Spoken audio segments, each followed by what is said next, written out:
for over several years. I mean, on a Linux box, all right? No, still Mac. Okay. Yeah, still a Mac. And the How problem you is doing? I have 7 virtual screens, and I have up to about 30 text windows up I at any see. time, and I can't reboot because I lose my context. Yeah, So yeah, yeah. Yeah. so I No, don't reboot. I also don't apply security patches, unfortunately, which which is the other problem. But anyway, okay, so let's get started here. So we're Facebook Living. Thank you guys for joining this conversation. This is a bit of a continuation from the conversation we had on University Avenue. So let me just give some context, and then I'd love to get each of you guys' take on this.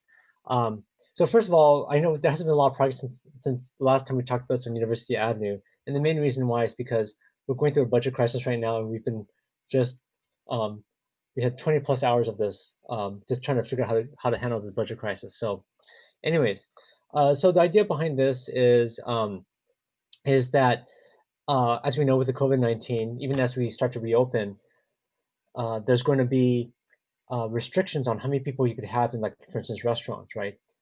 So in some places, like, it's 50% capacity or something a lot less, and the uh, the situation is that mostly restaurants have like 5% or less margin, or something really, really like small single digit. And so how are these people going to survive, right? If you cut 50% of the revenue off, how are they going to be able to to make ends meet?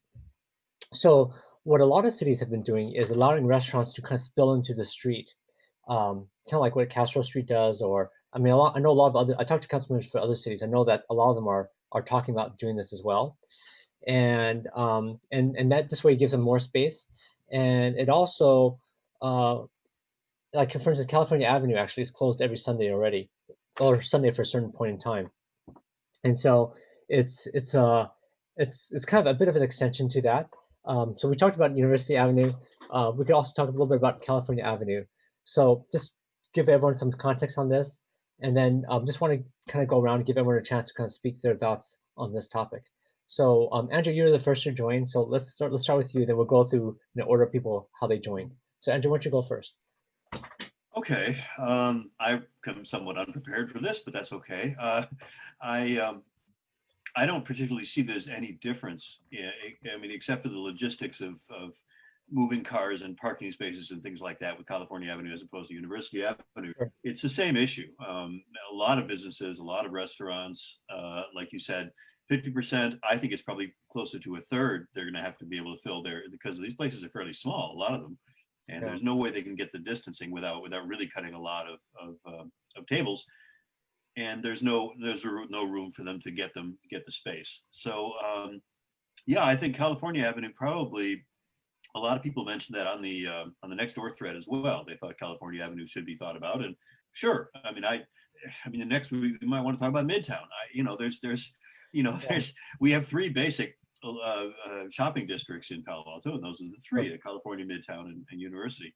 Um, I think so far, and also somebody also mentioned on the next door thread a couple of days ago that I guess Berkeley now has done this, has actually closed some streets, Well, not and just Berkeley. There's a bunch of cities trying to do this, but yeah. yeah. So the issue I think here is the a main thoroughfare like University and California Street to some extent, although it does, California Street dead ends at the railroad tracks there, so it doesn't have as much of an impact for the downtown area or the business area there. The university area is an artery, from 101 to Stanford, and so it is definitely something that has to be considered more seriously about what do you do with the cars and how do you move them around. California Street, I think, could probably do it fairly easily. I think plenty of parking. I don't know how many spaces California Street has, um, but it sounds like because it's a dead end, it isn't a thoroughfare that goes all the way through somewhere, and so I think there's a lot less um, implications for closing it down to traffic. I mean, I ride my bicycle down it. I used to ride my bicycle down every day when I went back and forth from work, and there's a fair amount of traffic on there, but mostly people circling around trying to find a place in front of where they want. The same thing with University Avenue. Um, but I think University for some reason feels more congested. California Street for some reason feels less congested with the cars. I don't know why. Maybe it's a wider street. I don't even know the physical dimensions of it. I But think anyway, I think California is actually a actual wider. It seems wider. I could be wrong. it feels wider. Yes, I don't know why, but it does feel wider. It also has the diagonal parking though as well. So yeah, I think that I don't have any problem with either one of them. I think University is a more interesting one to me because it's a much more aggressive approach because it is a main thoroughfare and it is a lot of people come down to downtown. But as a second choice, sure, California Avenue, because it's, like I said, because it's a one-way or a dead end, it's probably easier. Okay, thank you, Andrew. Matthew, do you want to share your perspective? Yes, of course. Yes, and thanks for inviting us to share our perspective. Sure. Maybe one question: what you're considering here, is it a short-term answer to the COVID situation, or is it more a longer-term permanent situation that you want? Yeah, so there's no official item on this right now. This is something more that the reason why I saw there were emails that were coming in, but it's something that even when I was on the plan commission, we kind of looked at and thought about. I mean, it's like for University Avenue and to some extent even California Avenue, like they call it a pedestrian mall, like Third Street Promenade, like in Santa Monica. But right now, I think it's something that is kind of interesting because of the COVID-19. It kind of puts a lot more pressure for something like this to happen because of um, um, the social distancing requirements, right? So yeah.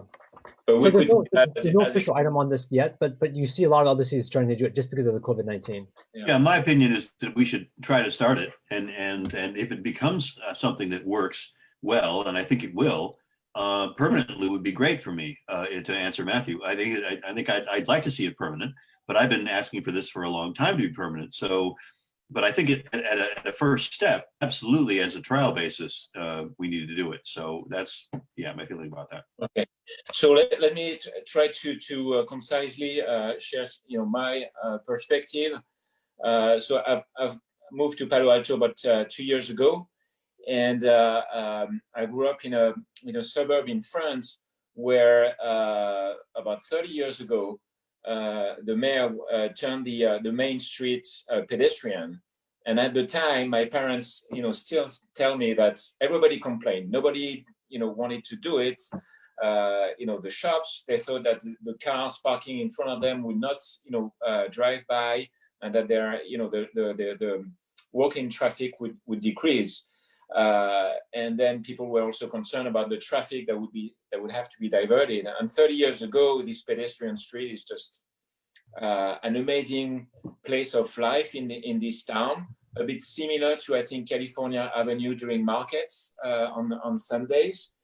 So that's just my personal testimony, and I really think that a pedestrian street is just a fantastic thing to allow a community to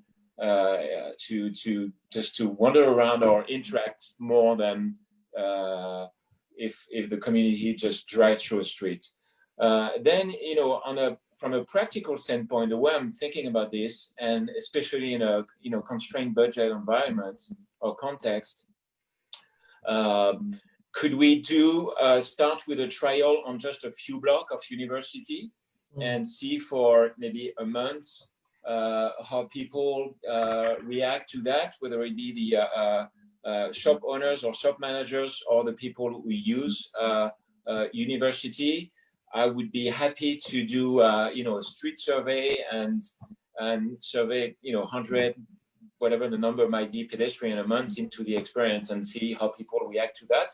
But it seemed like practically it would be very easy to just elect to make pedestrian just a few blocks and give it a try for a couple of months, and then we see where we are 2 months into this test, and the people who are not in the pedestrian part or the shops could see if the traffic has improved for them or not. The other way around for the people, for the shops in the well, it isn't a matter of traffic, of course. It's a matter of having to distance their patrons so that they can't have as many people coming into the restaurant. Yeah. So, I mean, what I'm actually quite surprised at, and I don't know about the next door page, I don't know where are all the businesses? How come they're not complaining? How come they're not freaking out here and saying, They're "Come on, do not something"? next door, I think. A lot of them can't be on next door because you have to live here, I think. I could be wrong, but Yeah. Oh, I Michael- see. I see. Yeah. So, yeah. but they should be. Aren't they beating up the city council? They should be doing that. Well, They're they should on the be, but call. I think they haven't started reopening yet. But let me give Brad, you were next to join. So Brad, why don't you say a few Yeah, words? I mean, I said a lot of it last week. I guess I like the idea of us trying. I mean, what I'm concerned about is we're going to talk about this for the next month, and like it seems like relatively low risk to get, like, particularly in the next phase when restaurants are going to be allowed to like open, but actually some of the retailers are not going to, in theory, be fully open. That actually kind of running like even a 2-week trial, seeing how the traffic patterns work out. It feels like it's kind of a relatively kind of low risk, and honestly, we should make sure that businesses are supportive of it, not just comfortable with it. I guess what I worry about is we're going to end up talking about this for the next month or two, and by then, kind of some of the crisis part of this will kind of will be gone. So I'd love to do that, and I do think the biggest issue with Andrew you were bringing up is the traffic thing, and if there's any sort of, whether it be test or studies that we can run of like what the traffic, and I think there's probably been some traffic flow numbers that we already have from university that we could look at. And kind of see what's going to happen with that traffic flow if we were to divert. We certainly have what happens during certain times of the year and stuff that maybe we can kind of leverage that to understand what will happen with traffic flow. So I guess I'd love to kind of see what information do you need? And honestly, from my position at Facebook, we could definitely research. If that's the thing that's holding it up, we can run polls to all of Palo Alto, all that kind of stuff. So I guess I'd I think that love would be awesome if you could help with a poll like that. That would be awesome. Yeah, I think we should figure out what it Yeah. needs to be, and then I can push on getting that done. I mean that also, like, if we could survey the businesses, because if people bought into this experiment, I think it makes it a lot easier. Because I think a lot of people were fearful that it's going to blow up and people be really upset by it. So And I think that's the idea of the just a 2-week trial. Like anybody that's going to blow up, you kind of say, this is a part of how we're relaunching the community. And then you look at that 2-week trial and say, oh, it actually worked. We're going to extend it. Right. And that at least kind of gets things going with, and if it really doesn't go well, it's really easy to pull back. And like, and you can kind of explain it as a part of the restart, as opposed to something we're looking at for the long term, or that we're doing for the long term, and then kind of reevaluate a week or two in or whatever. Yeah. So that I like that kind of phased idea so that we can get going. Sure. Okay. Todd, you were next. Did you want to say a few words?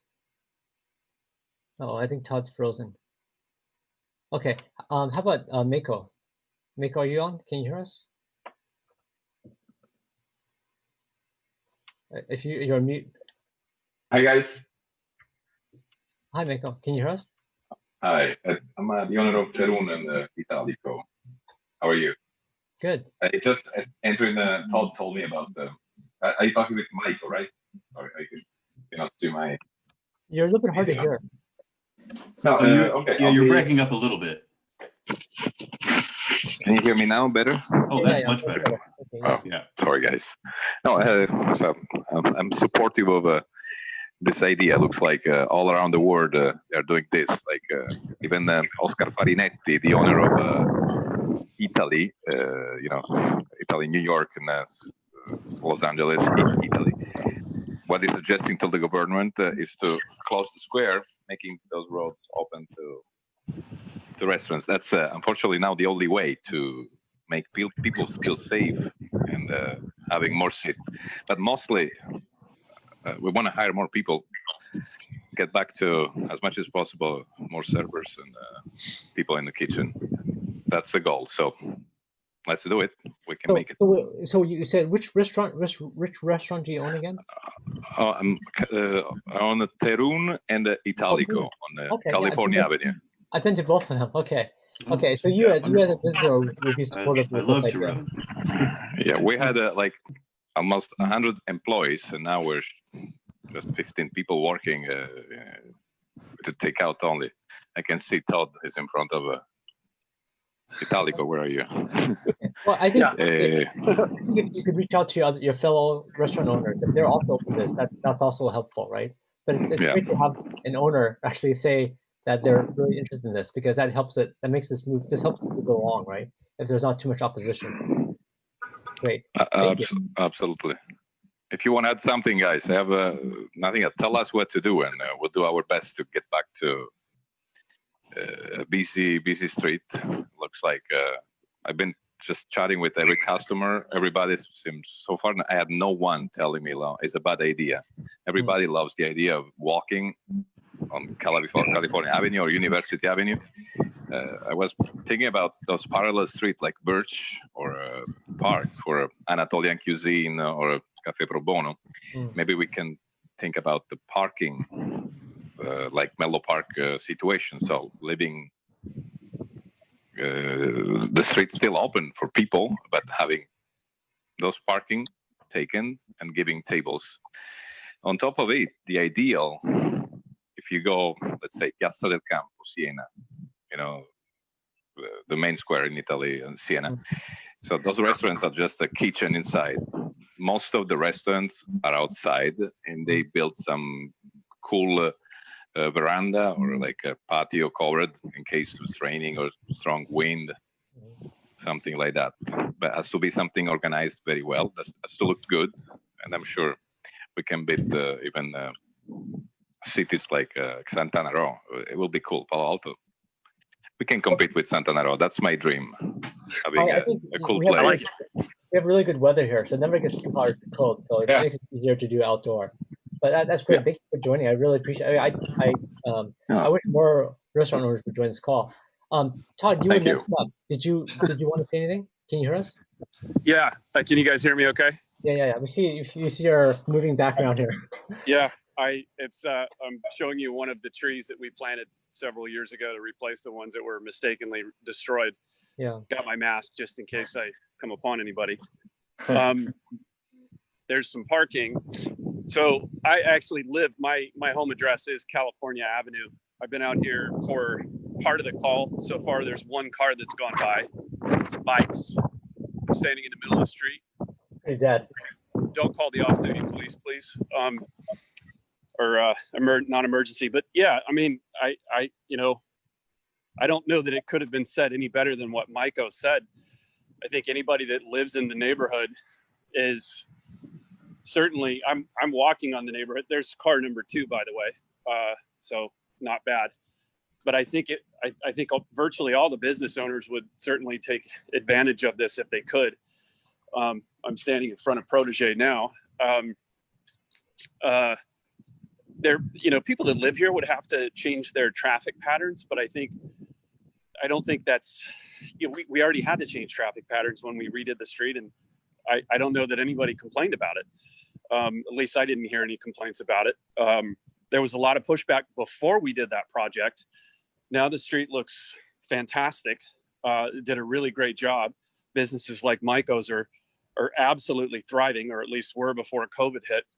And I think, and I appreciate the other person's comment that, can we experiment somehow? Well, closing the street when the weather's bad may not be, the duration of the exercise might ultimately end itself if, once late fall hits. But I think it's a fantastic idea, and I wholeheartedly support it. So I think other people who live in the neighborhood probably will as well. Yeah, that's great. So it's great to have the business owners and the people that live there support it, because that's going to be really important. Well, that was the problem always in the past. Of the 10 years, every time it was always the businesses that said they didn't want to do it. And if we can get the businesses now to say they want to do it, there shouldn't be any problem here. Yeah. Well, and they just did. So, I mean, the one business that showed up said it. I'm good with that. Yeah, that's fine with me too. Well, I think just sounds really good, and I think if we could, if there could be some sort of survey, formal or informal survey done of the business owners as well as the people, I think this really gives more ammunition to advocate for this, right? So This topic's come up many times, but I think with the COVID-19, it's probably maybe could be a good catalyst for something like this. Couldn't the Yeah. Chamber of Commerce do a survey or something, an email out to the businesses?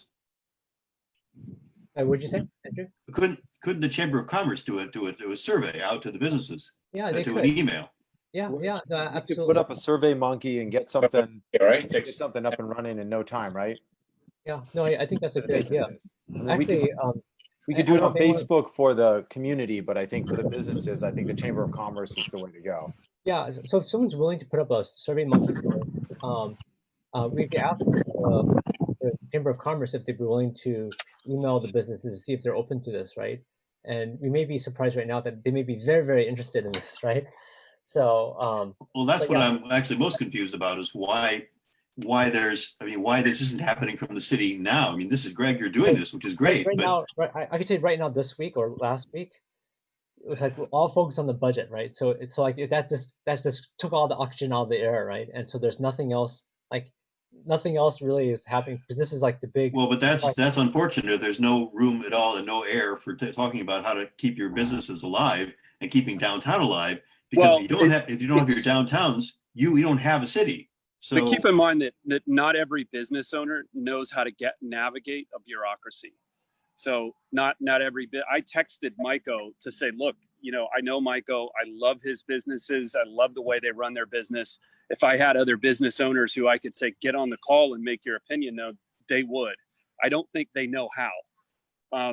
When we did the streetscape renovation, they were all vociferously against the project because a number of untruths that were propagated about the potential detrimental impact of the project. Turns out none of that happened. None of the negative information that was spread out about the project happened. I mean, there was all kinds of negative stuff about parking and that business would go away. Turns out all the exact opposite happened as I thought it would, because I couldn't find any evidence online anywhere that said that all those bad things would happen. So, I mean, there needs to be some caution applied to this, but we're also, I mean, I don't know about you guys. I've never lived through a pandemic. So, I mean. Neither have I. So, But I mean, to take some Yeah, go action, ahead, I think it'd be great if someone would be willing to volunteer to put together a Survey Monkey. And I don't know, Brad, if you could help with a Facebook survey for the city about whether they're open to maybe California Avenue and/or University Avenue. I think that would be awesome if it's possible. Yeah, I think, well, we can definitely put together a survey really quickly. I guess the question is, how do we, I am not familiar with how to get it sent out to the people that are on the Chamber of Commerce. I could contact them. So if you could provide the link to the survey, I could add. I know the chamber pretty well, so I could ask them if they'd be willing to do this. I think doing the work of putting together the survey is probably what they're not willing to do. And Maiko and I could ask the business owners. I'm on the street all the time. I mean, there's no reason. It's easy to just, if we have a survey and a link, we can just say, hey, make your opinion known here. Okay. Sorry, guys. Can I say one more thing? Sure. Probably you're aware that we were in another number of meetings with Ed, the city manager, and Michael Laboreguita was involved, so many other restaurants. So there is like a parallel chatting on forum. We are also connected on Slack, chatting about what to do. So one of the main concern, of course, in that conversation was, how do we sell alcohol outside, which is the main thing. Actually, that came up. Sorry, maybe I missed some information. I just jumped in like surprise. And I'm with my kids. My apologies. I run around. No problem. Sunday. So well, I guess then we figured out how to sell alcohol during the art festivals and things like this. So I mean, there must be a way to do this. You're right. Yep. But I think once we have the survey, if Michael, you could help distribute it to the Slack group to other business owners, that'd be great. And but I think Brad has a good point, because we've probably talked about this kind of idea for 10 years, or maybe longer, right? And so, I mean, it's very easy for the stuff just to be talk, and nothing actually happening, right? So I think that is a challenge. I didn't give, I think, Karina, right? It says raw strength, but did you want to say a few words? I didn't give you a chance to say a few words. Yes, I totally support this. I think it's wonderful.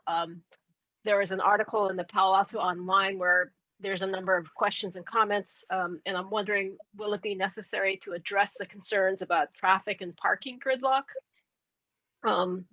And let's see, some people are worried, would homeless or panhandler people approach people at restaurants? And so, and there was one stray comment I saw where somebody was saying, the streets belong to the city, don't let the private enterprises take it over. So I wanted to make sure that should those concerns be voiced, that one is prepared to address them so that it doesn't shut down this great idea. Okay. So I think we got a message from William that we have to kind of wrap it up soon. But I think the survey would be a really good thing to make happen. And Greg, then, I want to make one point. Just oh, sure. Sorry to jump in on it. There's no gridlock. Like, I mean, there's no Agreed. gridlock. So, and there isn't going to be gridlock for some time based upon all of the things that are happening. So Yeah. So it's probably a good time to do an experiment, right? I mean, it's I a think great time to do it. Yeah. Yeah, one thing I wanted to ask is to Mike, to the Slack group that Maiko is on. Is that university businesses as well as California street businesses? We were talking about both. Now I don't remember precise the name, but like the owner of the Zola was involved. So there is a chat about University Avenue too. Yeah, all But involved. it's both business, both places and businesses. Good, good. Both, exactly. So Excellent. Thank you. If Sorry, it's- Greg. Go ahead. no, please go ahead. Thank you, So guys. we're a little bit in overtime here, but I think if we could, if one of you guys could help get the SurveyMonkey survey going, then we could distribute among the business owners, and then if a broader survey of the community could be done, I think that would be awesome, and that way it gives staff and council members like the political coverage that it's okay to give this a shot, because it seems to make a lot of sense, yeah. So thank you, Brad, for volunteering. Appreciate it. If I may add, I think for those of us who've been lucky enough to travel, in different places in the US or elsewhere, all the vibrant places that I can think of are basically pedestrian areas in Europe, especially, but also in New York and more everywhere. This is where life happens. So I think, if Greg, you need to convince, the other council members, I think there's a pretty powerful argument that, pedestrian streets work everywhere in the world. And I don't think there's any, I don't know if there's any example of a pedestrian street that went back to a non-pedestrian street. I think it's actually quite the opposite. And so I think, let's do it. Palo Alto is the city where, innovation happens.